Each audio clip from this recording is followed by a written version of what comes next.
So hi there, welcome. It's Dawn Simmons here, human mechanic, creator of Marga Therapy and First Aid for Stress. And today I'm out and about in woods that I have worked in for many, many years, doing the writing of my creations, a lot of meditating and thinking, keeping an eye on nature and just soaking it all up. And it's been a really cathartic time. I started writing down here in 2014. So it felt fitting to come here to do just a couple of Walk with Dawn videos. So the purpose of today has changed somewhat, and it changed because I had a very stark realization about 5 days ago. And that was all around my own progress, my own personal Project Phoenix, my own recovery from stress, burnout and ME. And for those of you that know what I'm talking about, there's a healing wheel. This is what it looks like. And basically with the healing wheel, when I first started, I was on zero for a lot of those aspects. And at the beginning of last year, I had improved it to a point that I was about 60% improved, 60% better, but there were still a lot of symptoms that I hadn't shifted. And COVID actually was a blessing because it allowed me the time to get this product out and also to rest my body and to look after myself first, because I've been looking after other people and put them first for as long as I can remember. And I'd made massive progress, including even cycling over 25 to 30 miles and doing that several times a week. So it's been really cool. And then I just started work again in the studio. And I noticed that some of the good habits that I'd created stopped. Some of the bad habits that I'd let go, I'd restarted, and it made me stop and think. And I realized that when you're working your way through from poor to good health and well-being and wellness, that you will always have a relapse. A relapse is completely natural because it's your habits, it's your regular beliefs and doing, and it's also your ego and going into patterns. When the stress starts to ramp up, you start to do things to feel better, and a lot of those things for me has really seriously affected my health. So when that's jumped up, it's like, okay, so what do I do now? I've got a choice.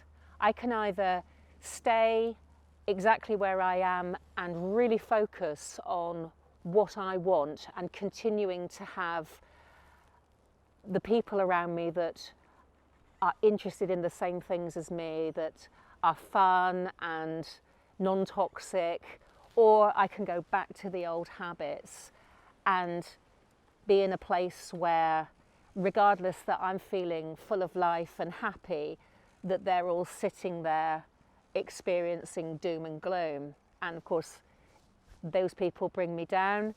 Those people might drink and smoke, and if I'm with them, I have a tendency to do the same, and I don't really want to do that. So it's literally, that's my choice, and that's where I find myself today.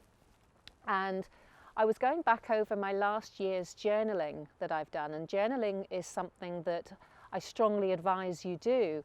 When you're with the course on the first aid of stress, your journal is an essential part of your self-improvement, your assessments, your evaluation and your plan of action.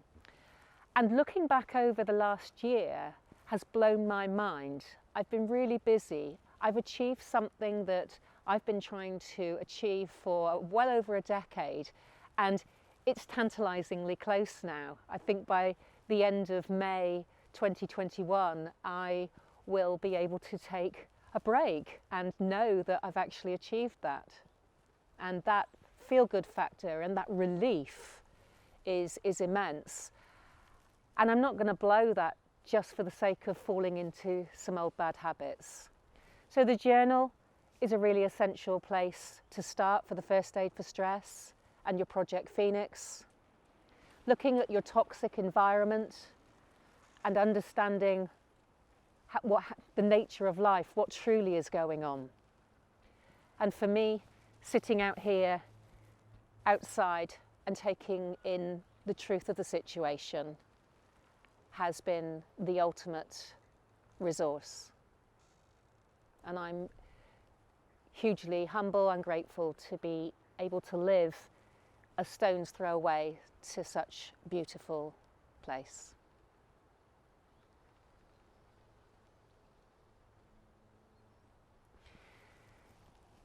Now,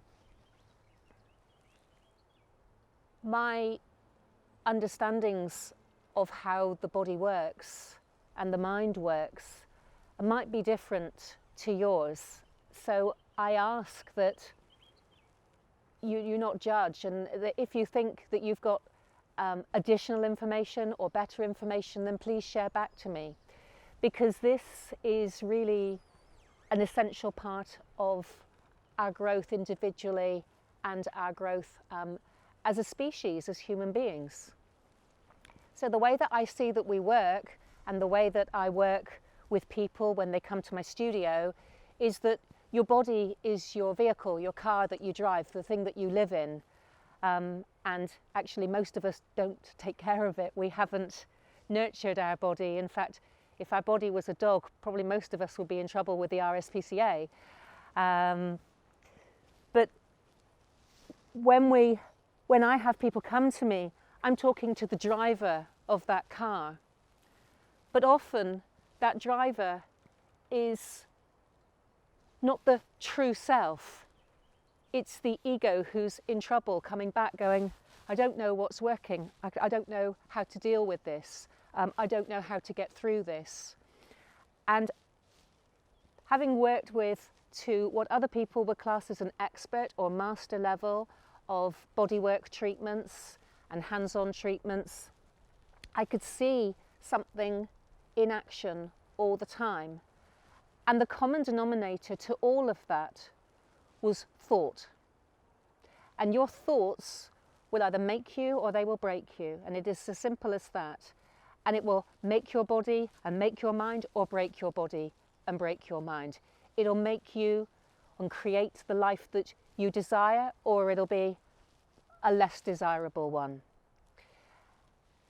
And when I got to the point of seeing myself as the body and the mind, but not my true self, something that is observing via my senses, via my body, filtering it through my mind, through chemicals, through memories, through impulses, filtering through all that to get the environment that I experience moment to moment.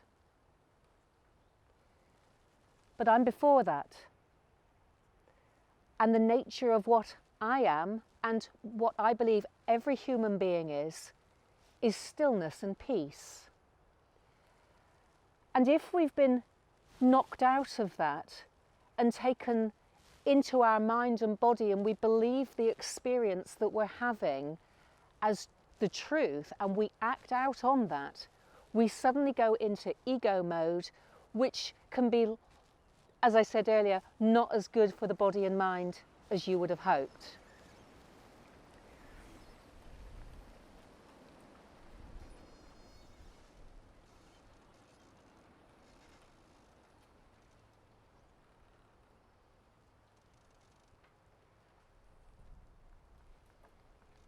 And you know, when you're in that still space, when you acknowledge the functionality of the body and mind, and when you go quiet and step back away from it and listen to that inner theme tune, the thoughts just coming through, you realize they're just sort of going, me, choose me, do this, do that, do the other. And it's like a constant nag. But when you just leave them go, let them pass through, your mind is very much clearer. In fact, you become so peaceful that you can observe all this nonsense that your mind is creating, and you literally step back out and your body becomes just calm and peaceful. You become clear. Your decisions are far healthier. And if that nagging voice of what I call Amy, if Amy comes back in at you, she'll come in round the back of you and she'll make it feel like you, and the name of the game is to recognize that she's overtaken you again. And when you realize that that's happened and you separate yourself, you go back into that space, and then you decide, what do I want from my life? What do I want for my health? What do I want from my environment? And without her and all the fight, flight and freeze response that you get when you have your stress response, your anxiety response, when that's all put to one side and all your old beliefs that are along with that, once all that's packaged up and thrown away, you've got yourself. And then that's when you can change.